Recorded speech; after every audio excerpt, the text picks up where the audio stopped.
everybody. Welcome back. I'm Stacy Graves with Edit Design House, and today you are joining us on our podcast, 73 Degrees. And today we have Austin Oldham from Timberidge Custom Homes and Remodels. Tell us a little bit about Timberidge. Thank you so much for having us. Thanks for getting me out of my comfort zone. We need it. We're Timberidge Custom Homes and Remodels. We've been in business for over 25 years. Our owner, Paul, started the company in the year 2000, and he's a great owner, and he's kind of in the twilight years of his career. So, I mean, he's still young and sprightly, so he still gets after it, but he's phasing out a little bit and putting a lot of responsibility on me and other coworkers. But we're based up in Heber. Love it. And so we do a lot of work in Heber, Park City, Sundance. We'll come down here to the Valley if we need to. But yeah, that's us. We do custom homes. I think that we're a smaller outfit. Mm-hmm. Our team's about 7 to 8 people is all. So we're pretty small, and we've landed on that. And we know that that's kind of what we're good at. We're opportunistic, or I guess we're strategic about kind of the projects that we take on and what we want to do. And we know what our niche is. We know what we're good at, and we try to keep perfecting that. Yeah.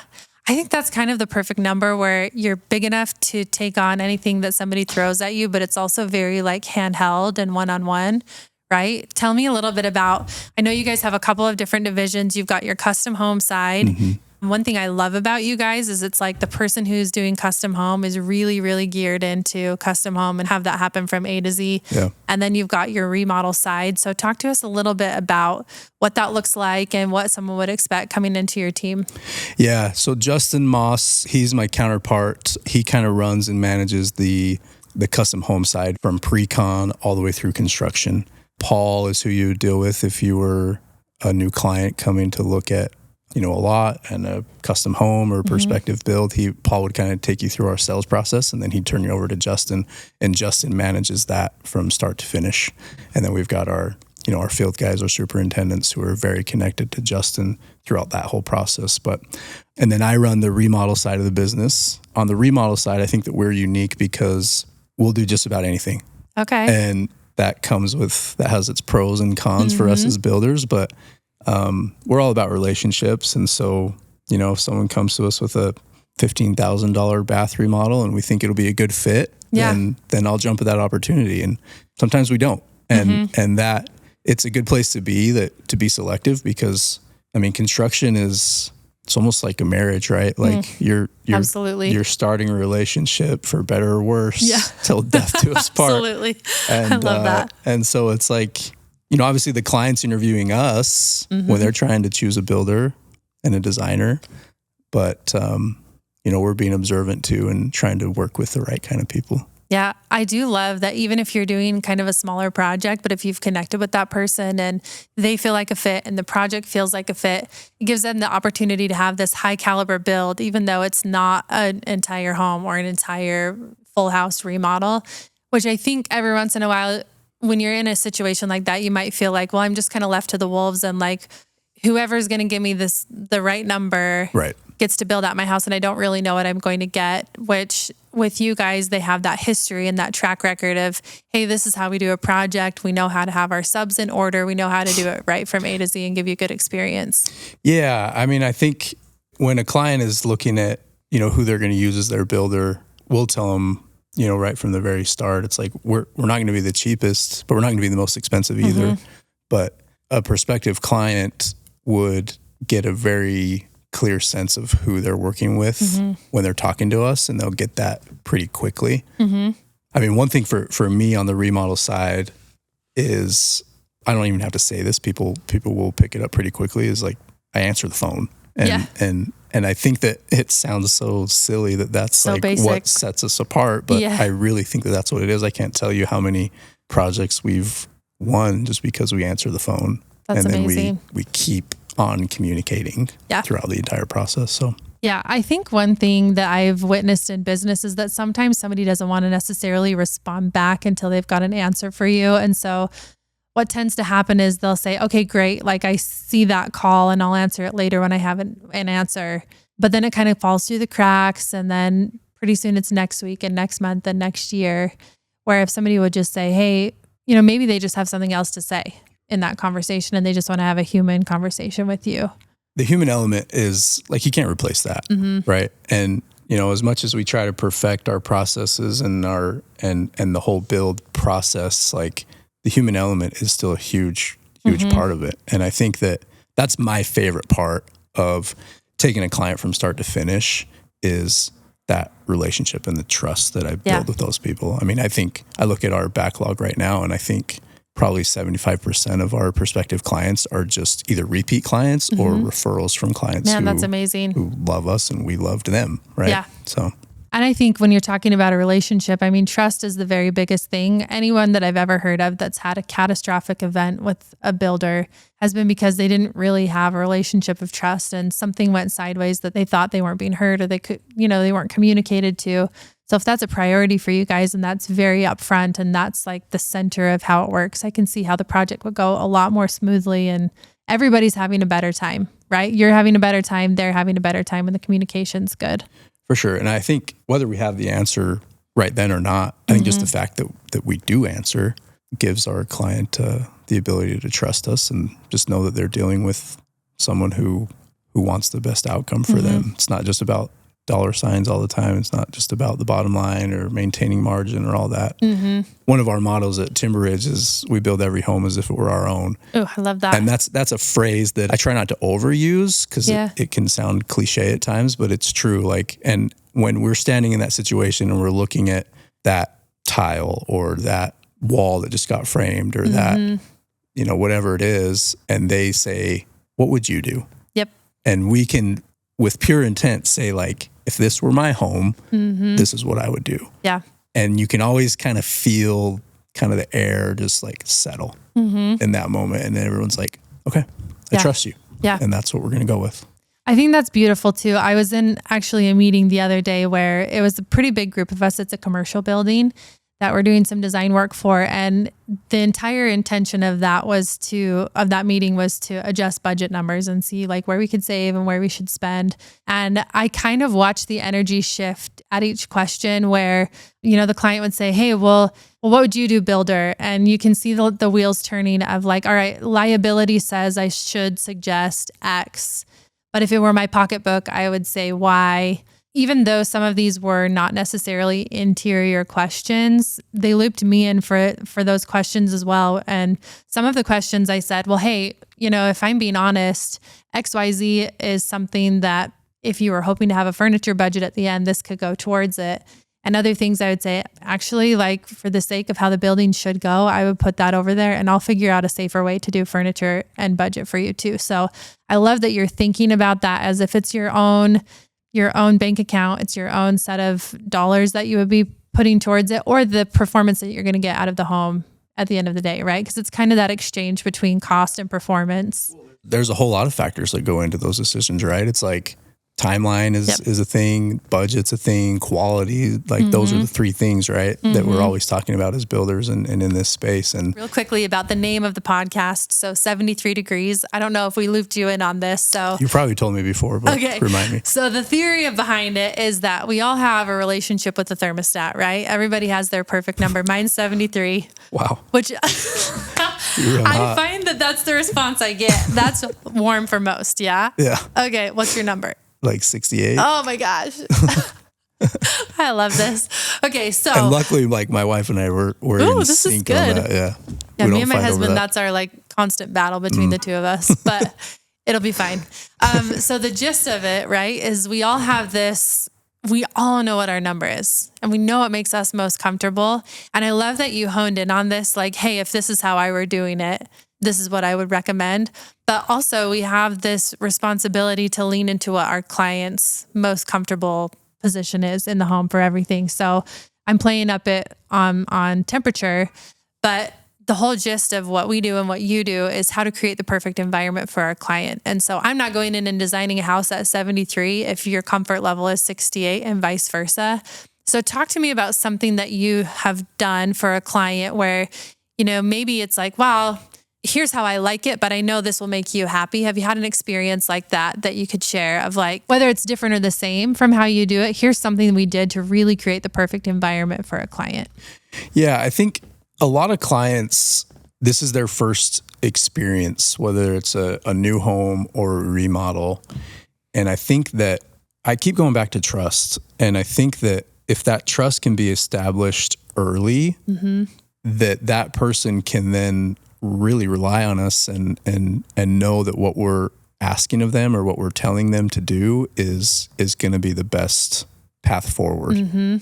I was in a home just yesterday from a client that we've just absolutely crushed it for. Yeah. And they're talking about, we want to remodel our kitchen. We want to redo the fireplace. We want to add accent walls here and paint. And it was a broad enough scope that I was able to give them, a pretty close estimate number, but there was enough variability in some of the things that they were talking about where I was able to look them in the eye and take a step back and just say, guys, there's a lot you want to do here. I think you need to get a designer involved just to help you make some of those decisions, right? Because we're talking about, does the floor go? And if the cabinets are coming out and new cabinets are going in, like what does that whole process look like, right? We've all done that. And they're going to probably try to live in the house through the whole remodel, which is not ideal, but like we make it work, right? We don't want to displace anyone from their home if it just doesn't work, right? Sure.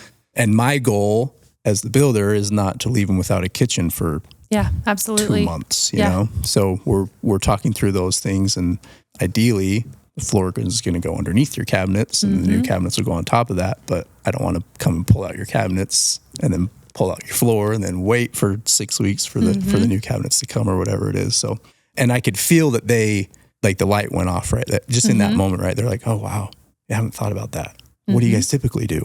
And so I was able to give them, I said, worst case scenario, you guys would be without a kitchen for maybe 3 weeks. Not bad though. Instead of 2 months. Yeah. Right. Not bad. I think in the long run, it's probably going to be worth it for you guys. And we left that meeting like, okay, we don't know exactly what we're going to do, but we know what our next steps are. Yeah. We know that we probably need a designer to come in and tell us what we should do with this room or what the fireplace should look like. Because me as a builder, like I can show you lots of stuff that we've done, but I'm not a designer. Sure. And neither are you. Sure. Right. So that's where the experts come in. Yeah. Well, and I think, at the end of the day, the home is your literal environment. So if we're creating the perfect environment for them, it's a couple of things, right? You've created this energy of trust and expectation so that they know how for the next few months when my environment is torn apart and shaken up, I know what to expect, right? I feel like we can all deal with a certain level of chaos if we know it's coming. I think if we're in the middle of a beautiful Tuesday and it slaps us in the face, nobody wants to deal with that. But if it's like, hey, gear up. This is what it's going to look like. Here's what the expectation is. Here's the worst it could get. Here's the best it could get. And here are the tools that you need in order to have it go really smoothly. Then at least they're prepared to help it go as smoothly as possible, right? You get a designer on board. They've got all the drawings. They've said yes to all the things before you start swinging a hammer. That helps you work really efficiently and that helps them get what they expect. One thing we always talk about is that my biggest goal is to help that whatever the thing the client is thinking they want is the same thing that you think you're building, right? Which sounds so simple. It's kind of like answering the phone. But at the end of the day, if you know exactly what you're trying to produce and that's exactly what they hope they're going to get, then everybody wins. Yeah. Well, it's just about setting the expectation, right? Yeah, absolutely. And that's, I think if you asked a client, a satisfied client at the end of the process, they would probably say that our expectations were met, right? Yeah. And that comes from us, from you, right? From all of us setting those expectations, then meeting those expectations. Yeah. So before that process even starts, it's about setting the expectation that we know we can hit and putting that peg on the board for the client and then hitting it. Yeah.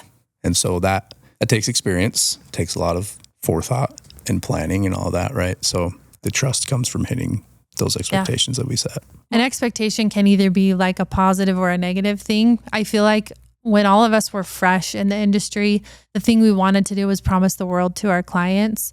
And while that's really fun to do in the moment and it gets them really excited, if that expectation isn't met, then that creates mistrust.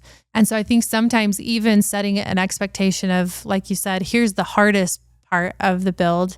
You're going to be living through it and this is going to be frustrating. There's going to be minutes where you're mad at us.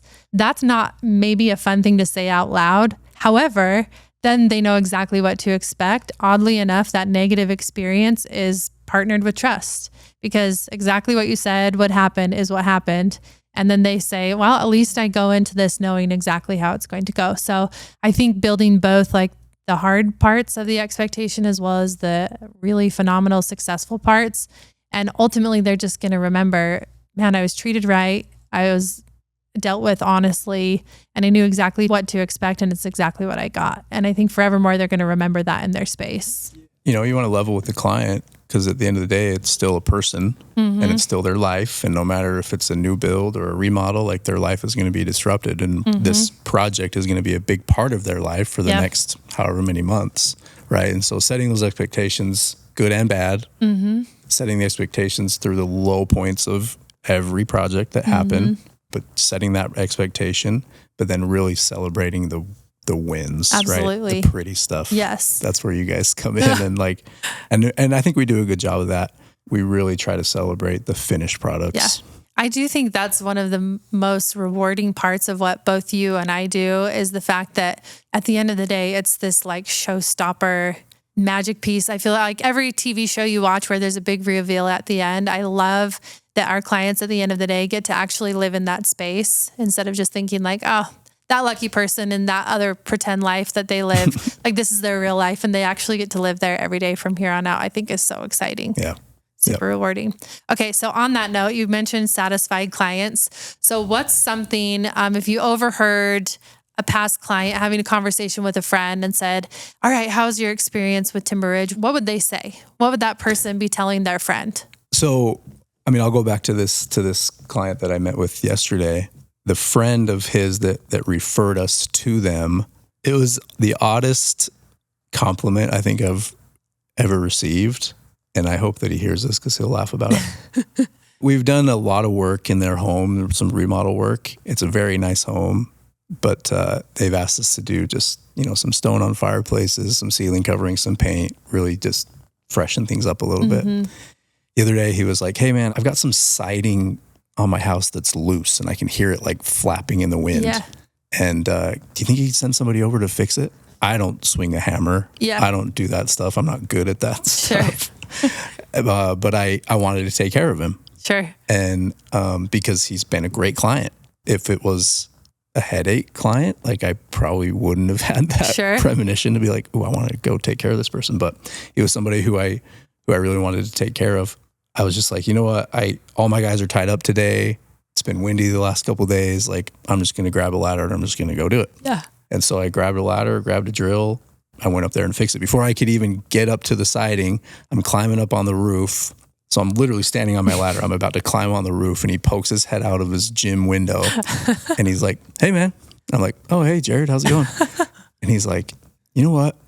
My wife and I were just talking the other day. He's like, you're just different. And I was like, thanks, I think. And that's the feedback that we've gotten from them is like, we've set expectations and we've crushed them every time. And yeah, it's just little like remodel stuff, but we pride ourselves on that. And the fact that they're referring us to them, to their friends, like to all of their friends in the neighborhood is just, it's what we want. Yeah. It makes us feel good at the end of the day. Yeah. Biggest compliment. Totally. Yeah. And I love that. I mean, you're just different. Yeah. Right? Can't even put my finger on it. I just feel something. I feel like you can't bottle that up. You can't buy that in a store. It's how you guys behave. Yeah. And it's like, I've now been to a couple of friends of his who he's referred us to, and every one of them's like, Jared just says, you guys are like, we're waiting for answers from you. Like, we're ready to go. We're ready. Like, we're here. Like, when you said we were going to be, what's your paint color? Yeah. What's this? Right. And so like, they can't have the information fast enough for us, which is just a big compliment. Beautiful. Yeah. Yeah. Instead of the other way around, where we've had times before where it's like, man, they've had that info for 6 months. Hopefully they use it at some point. Yep. And that's amazing. Like, you've got the info, you use it. I love it. Share with me maybe like one of your favorite projects that you worked on, just a small detail that felt thoughtful or something cool that you got to do in a project that stands out. We're very process driven. Like, we have a process for everything, for every aspect of our business. My process, like the initial sales process, we have a pre-construction roadmap. Okay. And it's a visual just kind of a step-by-step process. And there was one client in particular that a designer brought us in on, and it was our first time working with that designer, so we wanted to put on a good show. But the client saw that process roadmap, and immediately they were like, these are the people that we're going to work with. Mm-hmm. These people are organized. We see their process. This is a process that we want to be plugged into and a process that we want to follow. Very cool. And that was just a small percentage of something that's visual, right? Like we gave that to them, but behind the scenes, we've got our processes that we follow every single day that help us get from start to finish. And there's lots of those processes, but that one really stood out to me because after the project was done, the feedback we got was when you showed us that pre-construction roadmap, we just knew that you guys were the people we wanted to do this project with. Yeah, I love that. I feel like in our industry, we kind of speak a little bit of a different language. Like if I'm having a conversation with you versus one of my friends who's not in the industry, I'll speak about it differently. I'll use a different set of words. So I think that's really insightful that you're telling them right up front, we're going to have these technical conversations to make sure it's put together correctly. But when we're talking with you, we're going to make sure that you don't ever have to feel like you're being spoken to like differently. You can understand everything that we're trying to say in words that make sense. You don't have to pretend that you know what we're talking about. When you don't, we'll say it in a way that makes sense. We'll show you how it's going to go. And I love that you touched on even earlier in the conversation, you mentioned like, hey, if I come to you and I've just bought land and I don't even know where I'm at in the process. I think when people get into building a new house, especially if they are doing it for the first time, nobody knows where to start. I get that question every time. Well, do I start with you? Do I start with the builder? Do I start with the architect? But I love that you're kind of a safe place to land for a client and you can kind of help guide them. You've been in the business for a very long time and you can give them these resources to say, all right, great. You've done the first step, you bought the land. And then you're coming to us and we're just going to be this like fairy godmother that's going to guide you a little bit through the rest of the process. I think that's really cool. Some people have done this numerous times, but most people probably haven't. They've probably saved up for a number of years to be able to do this. And it's a huge part of their lives, right? So they just want to feel like they're taken care of. There's always some unpredictability in these projects, but we want to show them the stuff that is predictable. We want to just let them know that they're taken care of. We have a pre-construction process roadmap. We have a construction process roadmap. Cool. And then we have a closing process roadmap. That's beautiful. So those kinds of 3 stages, obviously the construction process is the longest of those or can be the longest. And so it's easy to go back to that roadmap. Hey, client or homeowner, this is the stage we're at. And this is awesome. Now how we're going to follow the process for this situation. Oh, you want to change the stone on the exterior. Okay. We're going to have to go back to the drawing board. And this is our process for making those changes, right? And people just feel comforted or secure when there's a process that's followed and it's repetitive. Yeah. Even the part of saying we have a contingency for when you change your mind, because theoretically we all have the idea of somebody coming in and knowing what they want from A to Z, and just not the reality. There's always going to be something that happens through the project where at least one thing has to be redecided. So it's nice to know that, yep, we anticipated that. We saw it coming. We knew that's how it was going to go. Okay, so let's wrap up just a little bit. Tell us one project that you have coming up or maybe kind of what exciting things you're working on project-wise, just to give us a little insight for anyone who's new to following you. Yeah, so on our custom home side, we have a couple projects. We have a development called The Heights at Jordanelle Ridge, and these are custom homes in the $2.5, $3 million range. Okay. There's 18 lots. They're right there in Heber Valley, just right below the Tiger Woods golf course that's being finished up there. Really cool spots. So we're really excited about that. 18 lots that we're taking down. I think we're in the middle of, we're building a model home right now that we hope to showcase in the showcase again this year. Yeah, cool. But we've got 2 or 3 for clients that we're already building. That's great. And it's 2 or like 3 under contract. Bring your architect, bring your builder, right? And they've selected you. Or are you kind of the preferred builder? We're like the preferred builder. Very cool. Yep. And the plans are mostly done. We can tweak them as needed, but they're semi-custom builds. Okay. So we're really excited about that. Paul, our owner, did a little development with 5 lots Those are fully custom homes.